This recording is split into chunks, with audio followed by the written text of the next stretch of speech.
Well, let's now talk to political journalist and author Gearóid Ó Coleman, who joins us from Paris this evening. Thanks very much for joining us again on RT International.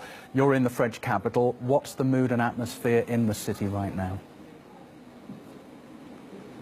We're being told that there's a state of war and a state of emergency. We've had this before. We had this in January, and for several weeks we had non-stop sirens and non-stop chatter on the radio about the threat from radical Islam and terrorist groups and so on. And so we're having a kind of a replay of that, but it has been, I think, accentuated, and we're going to have an intensification of the media campaign, which is essentially a propaganda campaign to make people in France fear Muslims. We need to be clear about the origin of the war on terror. The war on terror is, I quote, orchestrated from abroad. These are the words François Hollande used to describe this terrorist attack. Well, the attacks that have been continuing to destroy Syria, to massacre its population, have also been orchestrated from abroad. They were orchestrated by NATO, and they've been carrying these attacks out against the civilian population of Syria for 4 years now. And this is a terrorist campaign that is also orchestrated from abroad. And people in Europe need to understand that there is a war that is becoming global, that is being waged against civilian populations in particular. It is a form of neo-imperialism and neo-colonialism which aims to divide and conquer European and Middle Eastern and African and the world's population, for that matter, and to make them submit to a global order that does not serve the interests of most of the people on this planet, but that does serve the interests of a very few ruling elite, a very small, tiny, and particularly tyrannical ruling elite. There is no war on terror. There is a war that is being waged using proxy groups, terrorist proxy groups, and they are being used against nation states who are resisting US and Israeli hegemony, and they are also being used as a means of disciplining the workforces in Europe.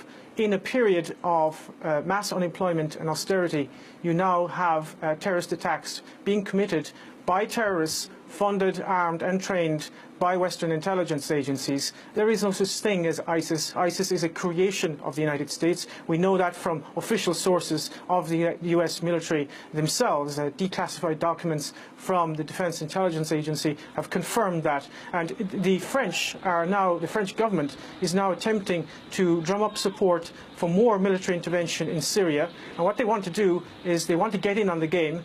The game is almost lost. The Russians have routed much of the Islamic State. You now have Islamic State militants coming into Europe disguised as refugees.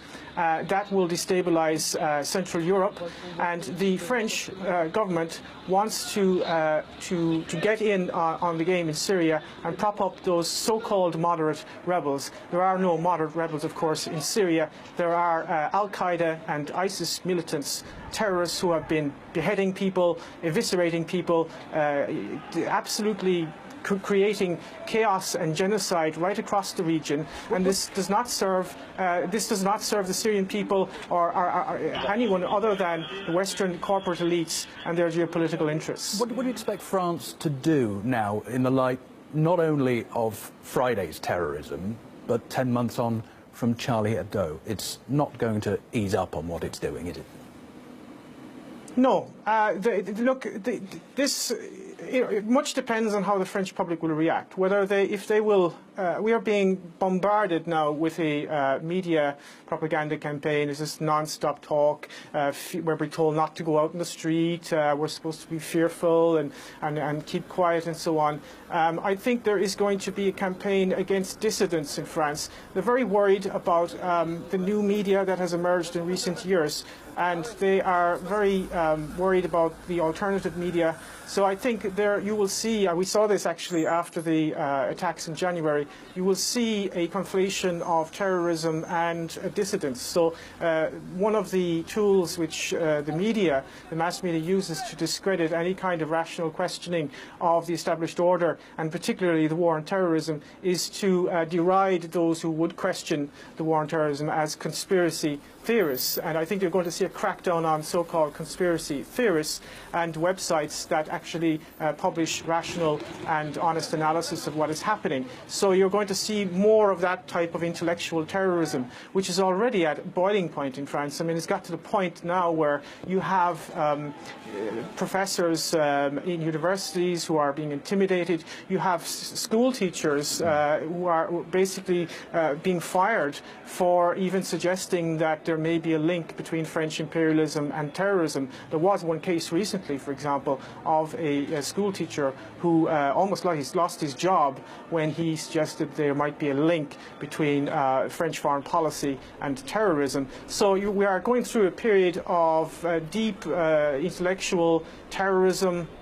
And of course, these random terrorist acts, which are a form of low-intensity civil war. I think that the current crisis, the refugee crisis, which is really a form of coercive engineered migration, because it could have easily have been prevented, this form of coercive engineered migration is going to make this a lot worse, and it is going to create the conditions of civil war. It is a natural consequence, of course, of globalization, of financial capitalism. This is essentially what it leads to. I mean, it leads to a breakdown of society. And the only way in which they can kind of keep everybody down is by a policy of divide and conquer. So you're going to see a situation where you've got very much a Wahhabized working class in France. They're being Wahhabized by the allies of the French political elite, the Saudis and the Qataris. They're building Wahhabite mosques all over the place. And that is going to Wahhabize the youth, and they're going to be then used as pawns, if you like, in much bigger geopolitical wars, proxy wars against Russia, proxy wars against Iran in the Middle East, and so on.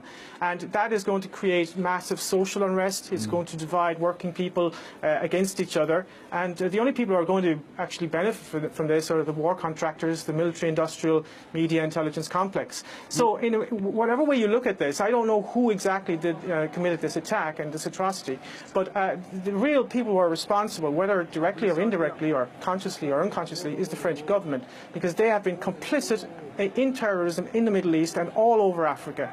And that needs to be understood. And if we don't understand that, this is going to continue and it's going to deteriorate. We will find ourselves in a situation under military law, martial law, if this continues. So it really needs to be analysed and understood.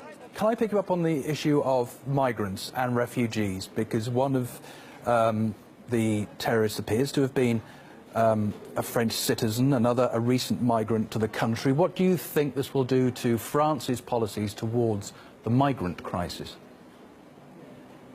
Well, I think there is sufficient evidence to suggest strongly, in fact, that the current crisis, I mean, the migration crisis is something that is ongoing, and there are different waves. You've got different waves coming up from Libya, you've got the ones coming up from Syria and up through the Balkans. But the current kind of refugee crisis, as it were, is what I would refer to as coercive engineered migration. This is a term used by Kelly Greenhill, a US academic, who wrote an interesting book on this, whereby she shows that migration can be used as a tool by one state to destabilize another state.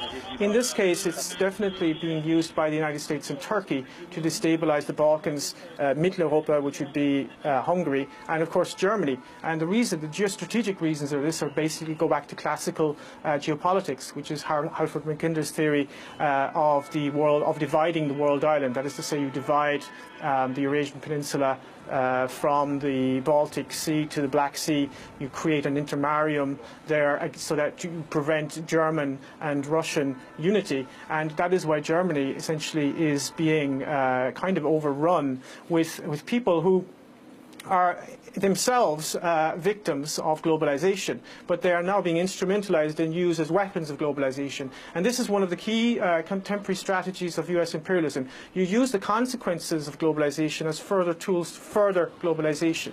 And I think there is no policy in Europe to control immigration or anything like that. I think that the key question here is not actually controlling immigration. The key question is stopping this geopolitical destabilization of Europe.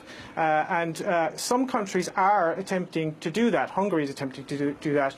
Bulgaria is attempting to a certain extent to do that. In other words, trying to find out who's an actual refugee and who isn't. They're prioritizing women and children, for example, in Hungary.